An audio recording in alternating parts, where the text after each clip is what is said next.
High সবাইকে আমার চ্যানেলের আরও একটা নতুন ভিডিওতে স্বাগত জানাই। আশা করছি সবাই খুব ভালো আছো, আমিও বেশ ভালো আছি।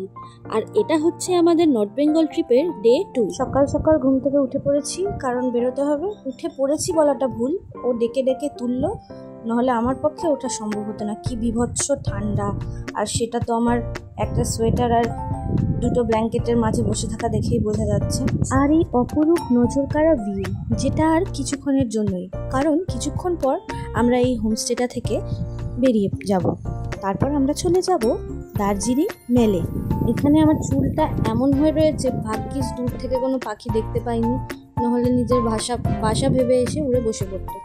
যে 2-4টে দিন পেরে দিলে খুব মুশকিল। আর আমি বেশ কিছু জনের কাছে শুনেছি যে দার্জিলিংয়ে বেশ কিছু দিনের জন্য থাকার পরও তারা কাঞ্চনজঙ্ঘা পরিষ্কারভাবে দেখতে পায় না।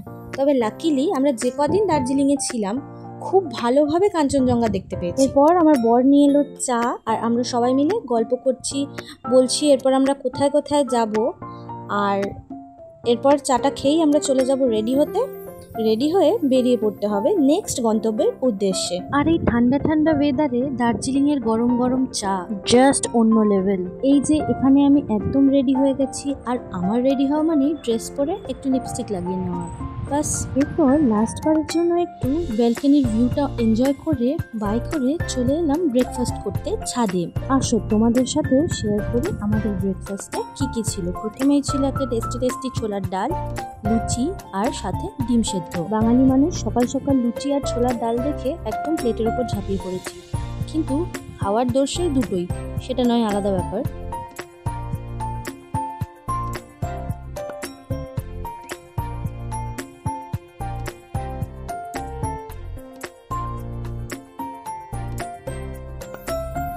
খাওয়া শেষে একটু রিল বানিয়ে নিচ্ছিলাম, যাতে করে ফেসবুক ইনস্টাতে একটু রিল আপলোড করতে পারি। আর এই ভিডিওর ফার্স্ট পার্টে যেমনটা বলেছিলাম যে সময় তো আমরা ধরে রাখতে পারি না, তাই কিছু মুহূর্ত ক্যামেরার মাধ্যমে যদি একটু ফ্রেম বন্দি করে রাখা যায় আর কি। এখানে ও আমাদের ড্রাইভার দাদাকে ফোন করছে, কারণ সবাই রেডি, আর উনি এলে আমরা সবাই মিলে বেরিয়ে পড়বো, কারণ এখন অনেকগুলো সাইট সিন করার আছে। এই তো দাদা চলে এসছে, আর গাড়িতে সমস্ত লাগেজপত্র তোলা হচ্ছে। আর যে গাছটা আমি এখন দেখালাম, সে গাছটা এই হোমস্টে থেকে আমি স্মৃতি হিসেবে নিয়ে যাচ্ছি। জানি না আদৌ এটা বাঁচবে কি না এত ঠান্ডার জায়গা থেকে গরমের জায়গায় গেলে, তবে বাঁচানোর চেষ্টা করব। আর এই যে এই কিউট ছোট্ট ছানাটা, যে একদিনের জন্য আমাদের গুগল ম্যাপ হয়েছিল পাহাড়ে, তাই জন্য ওকেও একটু বাই বাই করে দিলাম। গল্প করতে করতে সমস্ত লাগেজপত্র বাঁধা হয়ে গেছে। এরপর চলো পরবর্তী গন্তব্যের উদ্দেশ্যে যাওয়া যাক। আর পাহাড়ের এমন কোনো একটা রাস্তা নেই যে রাস্তাটা ভালো লাগবে না। প্রত্যেকটা রাস্তার যেন আলাদা আলাদা সৌন্দর্য রয়েছে। যত দূর চোখ যাবে শুধু সবুজ আর সবুজ। আমরা এখন পৌঁছে গেছি বাতাসিয়া লুপে, আর ভেতরে চলে যাব। আর এখানে যাওয়ার জন্য কেটে নিতে হবে টিকিট, আর টিকিটের প্রাইস ইচ পারসন 50 টাকা করে। বাতাসিয়া লুপ দার্জিলিং হিমালয়ান রেলওয়ের একটি সংকীর্ণ সর্পিত রেলপথ। এই রেলপথটি 1919 সালে চালু হয়েছিল। এটি দার্জিলিং শহর থেকে মাত্র 5 কিমি দূরে ঘুম শহরের নিচে অবস্থিত। ঘুম স্টেশন থেকে বাতাসিয়া লুপের দূরত্ব 3 কিলোমিটার। বাতাসিয়া লুপে ভারতীয় সৈন্যবাহিনী গোর্খা সৈন্যদের একটি স্মৃতিসৌধ রয়েছে, যা 1995 সালে স্থাপন করা হয়েছিল। এটি হচ্ছে স্বাধীনতার পর ভারতের জন্য জীবন উৎসর্গকারী গোর্খা সৈন্যদের প্রতি শ্রদ্ধাঞ্জলি। আর যেমনটা বলছিলাম, এখানের প্রবেশ মূল্য মাত্র 50 টাকা, সেটা 10 বছরের ঊর্ধ্বে।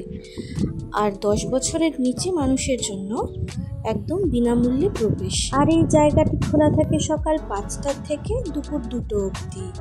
আর এখান থেকে দার্জিলিং শহর সহ কাঞ্চনজঙ্ঘার ভিউ খুব সুন্দর।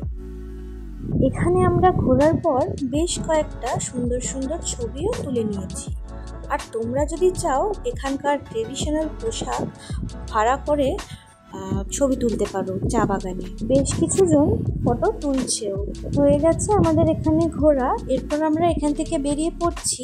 সূর্য মাথার ওপর দিয়ে এমন চুমু দিচ্ছে যাতে করে আমি ক্যামেরায় ঠিকভাবে তাকাতেই পারছি না। আর আমরা মানুষেরা কি অদ্ভুত, তাই না? সোজা রাস্তা ছেড়ে এমন আঁকাবাঁকা রাস্তার প্রতি আমাদের কি অগাধ ভালো লাগা।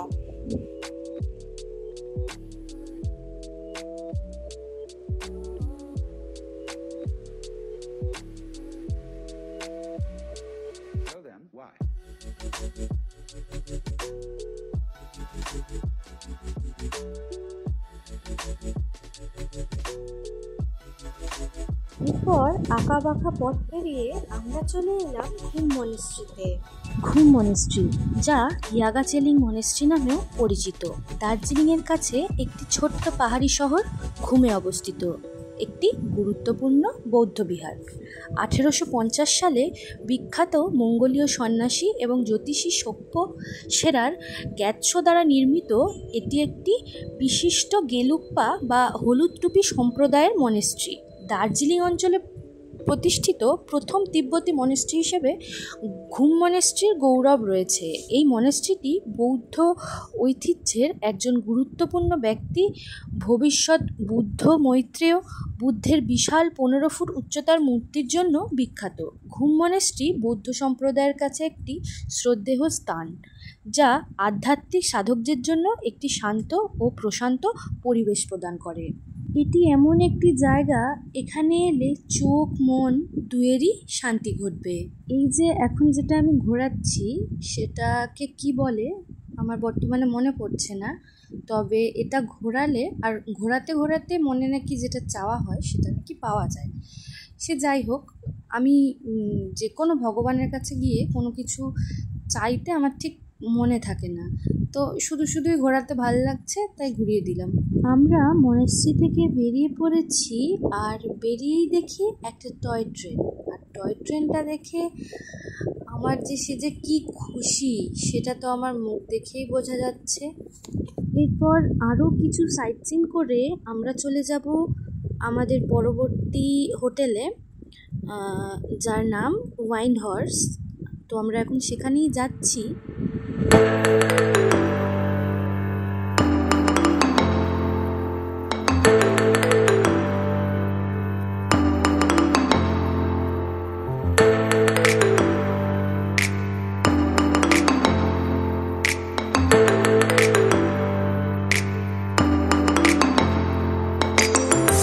আমরা পরবর্তী ডেস্টিনেশনে পৌঁছাবার পর আর কত এনজয় করেছি সেটা তোমরা দেখতে পাবে নেক্সট ভিডিওতে। তাহলে দেখা হচ্ছে পরবর্তী একটা সুন্দর ব্লগের সাথে। ততক্ষণের জন্য বাই, টেক কেয়ার।